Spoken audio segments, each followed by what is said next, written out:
আকাশবাণী কলকাতা। স্থানীয় সংবাদ পড়ছি নমামি বসুরুদ্র। প্রথমে বিশেষ বিশেষ খবর। ভারতে এক দেশ এক নির্বাচন কার্যকর হলে দেশের মোট অভ্যন্তরীণ উৎপাদন 1.5% বাড়বে বলে প্রাক্তন রাষ্ট্রপতি এবং এ সংক্রান্ত কমিটির প্রধান রামনাথ কোবিন্দ মত প্রকাশ করেছেন। কেন্দ্রীয় মন্ত্রিসভা আজ এক দেশ এক নির্বাচন বিলে ছাড়পত্র দিয়েছে। স্মার্ট ইন্ডিয়া হ্যাকাথনে এবারে প্রতিযোগিতার বিজয়ীর নাম আজ রাতে ঘোষণা করা হবে। বিভিন্ন প্রকল্পে উপভোক্তাদের অ্যাকাউন্টে সরাসরি সুবিধা হস্তান্তরের বিষয়টি সুরক্ষিত রাখতে রাজ্য অর্থ দপ্তর 16 দফা নির্দেশিকা জারি করেছে। বিনা বাধায় উত্তরে হাওয়া প্রবেশ করায় রাজ্যে তাপমাত্রা পারদ নিম্নমুখী। কলকাতায় আজ মৌসুমের শীতলতম দিন। বাংলা মহিলাদের অনূর্ধ্ব-15 একদিনের ক্রিকেটে সেমিফাইনালে উঠেছে। যুব ভারতী ক্রীড়াঙ্গনে আজ আইএসএল ফুটবলে ইস্টবেঙ্গল ওড়িশা এফসির মুখোমুখি হয়েছে। আসছে বিস্তারিত খবরে। প্রাক্তন রাষ্ট্রপতি রামনাথ কোবিন্দ বলেছেন, ভারতের মোট অভ্যন্তরীণ উৎপাদন 1 থেকে 1.5% বৃদ্ধি করার ক্ষমতা এক দেশ এক নির্বাচনের রয়েছে। এক দেশ এক নির্বাচনের পক্ষে জোরালো সওয়াল করে শ্রী কোবিন্দ বলেন, এই সিদ্ধান্ত দেশের জন্য গুরুত্বপূর্ণ। नहीं, केंद्र सरकार को देखिए सर्वानुमति डेवलप करनी पड़ेगी। ये मुद्दा किसी पॉलिटिकल पार्टी के हित अहित का नहीं, ये देश के हित है और इसलिए मुझे लगता है अंततोगत्वा सभी राजनीतिक दल जो है इस पर सहमत हो। Will work as a game changer. Bharat की अर्थव्यवस्था आज जो है वो आपकी अराउंड 6.5 या 7%, और जब ये आ जाएगा 1 से 1.5% जो है ऑटोमेटिकली इस देश की जीडीपी बढ़ जाएगी। উল্লেখ্য, সংবাদ সংস্থা হিন্দুস্তান সমাচার সূত্রে খবর, প্রধানমন্ত্রী নরেন্দ্র মোদীর নেতৃত্বে কেন্দ্রীয় মন্ত্রিসভা আজ এক দেশ এক নির্বাচন সংক্রান্ত বিল অনুমোদন করেছে। সংসদের শীতকালীন অধিবেশনেই এ সংক্রান্ত বিল পেশ করতে পারে কেন্দ্র।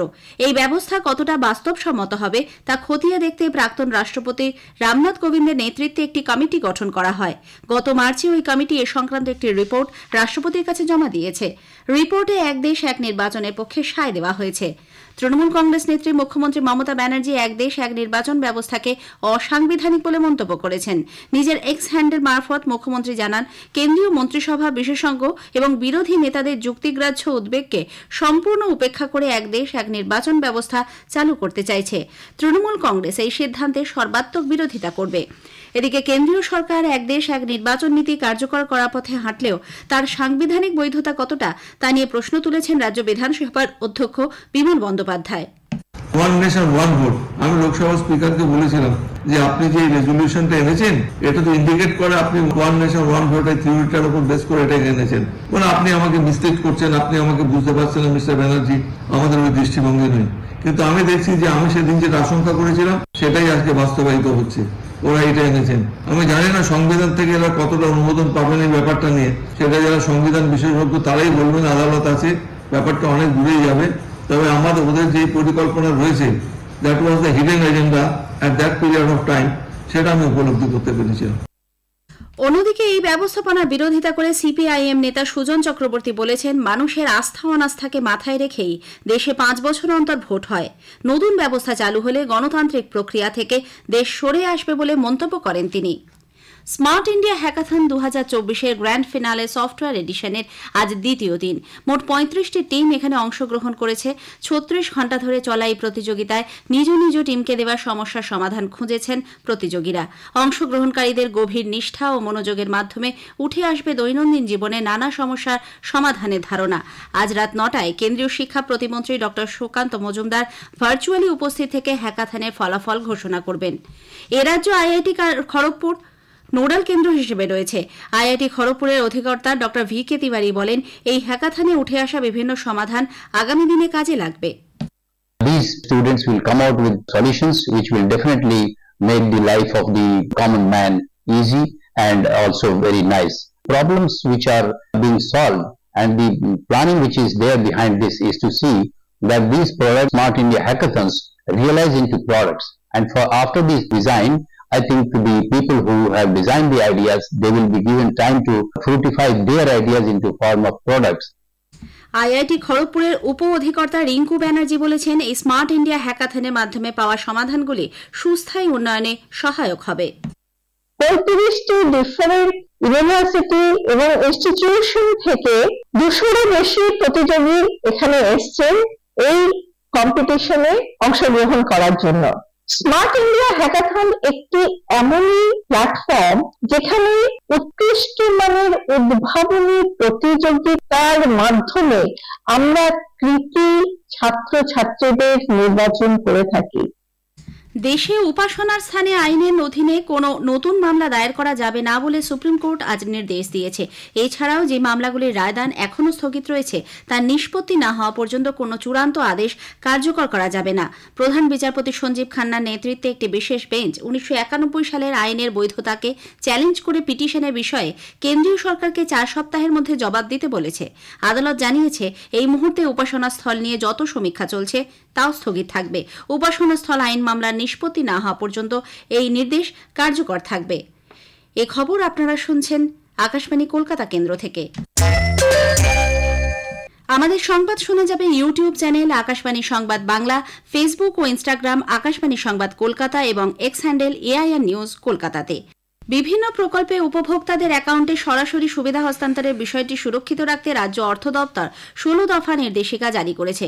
সাম্প্রতিক ট্যাব কাণ্ড থেকে শিক্ষা নিয়ে ব্যাংক অ্যাকাউন্টে টাকা দেওয়ার আগে এবার থেকে কাগজের নথিতে নয় অনলাইনে ব্যাংক অ্যাকাউন্ট যাচাই করা হবে বলে ওই নির্দেশিকায় জানানো হয়েছে। ন্যাশনাল পেমেন্টস কর্পোরেশন এই যাচাইয়ের কাজ করবে। বেপরোয়া বাসে রেষারেষি আটকাতে রাজ্য পরিবহন দপ্তর একটি নতুন মোবাইল অ্যাপ তৈরির কথা জানিয়েছে। তথ্য প্রযুক্তি দপ্তর ও রাজ্য পুলিশ যৌথভাবে এই মোবাইল অ্যাপ তৈরি করেছে। সেই অ্যাপের মাধ্যমে সরকারি ও বেসরকারি বাসে যাত্রাপথের পুঙ্খানুপুঙ্খ তথ্য, গতিবেগ সহ যাবতীয় খবরাখবর পাওয়া যাবে। প্রত্যেক বাস চালককে নিজেদের মোবাইলে বাধ্যতামূলকভাবে এই উন্নত প্রযুক্তির মোবাইল অ্যাপ ডাউনলোড করতে হবে। এদিকে সড়ক দুর্ঘটনায় আক্রান্তদের জন্য দেশজুড়ে শীঘ্রই ক্যাশলেস চিকিৎসা পরিষেবা চালু হতে চলেছে। আজ লোকসভায় প্রশ্নকাল চলাকালীন কেন্দ্রীয় সড়ক পরিবহন মন্ত্রী নীতিন গডকরি একথা জানান। তিনি বলেন, প্রাথমিক পর্যায়ে উত্তরপ্রদেশ সহ 6টি রাজ্যের সূচনা হলেও পরবর্তীকালে তা দেশের অন্যান্য প্রান্তেও পৌঁছে দেওয়া হবে। বিনা বাধায় উত্তরে হাওয়া প্রবেশ করায় রাজ্যে তাপমাত্রা পারদ নিম্নমুখী। পশ্চিমের জেলাগুলিতে শৈত্যপ্রবাহের সতর্কতা জারি করেছে আবহাওয়া দপ্তর। পুরুলিয়া, বাঁকুড়া, 2 বর্ধমান ও বীরভূমে আগামী 2 দিন শৈত্যপ্রবাহ চলবে। রাজ্যের বাকি অংশে তাপমাত্রা পারদ বেশ কিছুটা নামতে পারে। আলিপুর আবহাওয়া দপ্তরের পূর্বাঞ্চলীয় অধিকর্তা ড সোমনাথ দত্ত জানিয়েছেন, আগামী কয়েকদিন রাজ্যে শীতের আমেজ বজায় থাকবে। আগামী 7 দিন আজ থেকে শুরু করে 12 তারিখ থেকে 18 তারিখ পর্যন্ত পশ্চিমবঙ্গের সব জেলাগুলিতেই শুষ্ক আবহাওয়া থাকার সম্ভাবনাই সব থেকে বেশি। মিনিমাম টেম্পারেচার বিলো নর্মাল থাকবে, 2 থেকে 3 ডিগ্রি বিলো নর্মাল থাকবে। কলকাতাতেও কিন্তু টেম্পারেচার বিলো 15 থাকছে। পুরুলিয়া, 2 বর্ধমান এবং বাঁকুড়া এই 4টে জেলাতে কিন্তু আপনি দেখুন আপনার 12, 13, 14 প্রতিদিনই আপনার কোল্ড ওয়েভের সতর্কবার্তা রয়েছে। কলকাতায় আজ মৌসুমের শীতলতম দিন। সর্বনিম্ন তাপমাত্রা স্বাভাবিকের 2.3 ডিগ্রি কমে দাঁড়িয়েছে 13.8 ডিগ্রি সেলসিয়াসে। সর্বোচ্চ তাপমাত্রা 2 ডিগ্রি বেশি কমে হয়েছে 24.3 ডিগ্রি সেলসিয়াস। বাংলা মহিলাদের অনূর্ধ্ব 15 একদিনের ক্রিকেটের সেমিফাইনালে উঠেছে। জয়পুরে আজ কোয়ার্টার ফাইনালে বাংলা 3 উইকেটে কর্ণাটককে হারিয়ে শেষ 8-এ পৌঁছয়। কর্ণাটক প্রথমে ব্যাট করে 35 ওভারে 8 উইকেটে করেছিল 154 রান। রেমিন্দিকা খাতুন 3টি, দেবযানী দাস 2টি উইকেট নেন। বাংলা 34 ওভার 1 বলে 7 উইকেটে প্রয়োজনীয় রান সংগ্রহ করে নেয়। যুব ভারতী ক্রীড়াঙ্গনে আজ আইএসএল ফুটবলে ইস্টবেঙ্গল ওড়িশা এফসির মুখোমুখি হয়েছে। ইস্টবেঙ্গল 9 ম্যাচে 7 পয়েন্ট নিয়ে পয়েন্ট তালিকার একাদশ স্থানে রয়েছে। অন্যদিকে ওড়িশা এফসি 11 ম্যাচে 16 পয়েন্ট পেয়ে পঞ্চম স্থানে রয়েছে। আসন্ন হকি ইন্ডিয়া লিগে সম্প্রচারের জন্য প্রসার ভারতী আজ হকি ইন্ডিয়ার সঙ্গে একটি সমঝোতা স্মারকপত্র মৌ স্বাক্ষর করেছে। এর ফলে 2024-25 মৌসুমের জন্য দূরদর্শন হকি ইন্ডিয়া লিগে সরকারিভাবে সম্প্রচার অংশীদার হয়েছে। এ মাসের 28 তারিখ থেকে ওড়িশার রাউরকেল্লা এবং ঝাড়খণ্ডের রাঁচিতে লিগের খেলাগুলি শুরু হচ্ছে।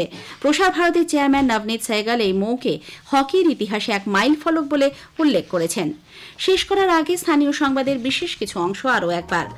ভারতে এক দেশ এক নির্বাচন কার্যকর হলে দেশের মোট অভ্যন্তরীণ উৎপাদন 1.5% বাড়বে বলে প্রাক্তন রাষ্ট্রপতি এবং এ সংক্রান্ত কমিটির প্রধান রামনাথ কোবিন্দ মত প্রকাশ করেছেন। কেন্দ্রীয় মন্ত্রিসভা আজ এক দেশ এক নির্বাচন বিলে ছাড়পত্র দিয়েছে। স্মার্ট ইন্ডিয়া হ্যাকাথনে এবারে প্রতিযোগিতার বিজয়ীর নাম আজ রাতে ঘোষণা করা হবে। স্থানীয় সংবাদ শেষ হলো। এরপর শুনবেন খেলার খবর 8টা বেজে 10 মিনিটে।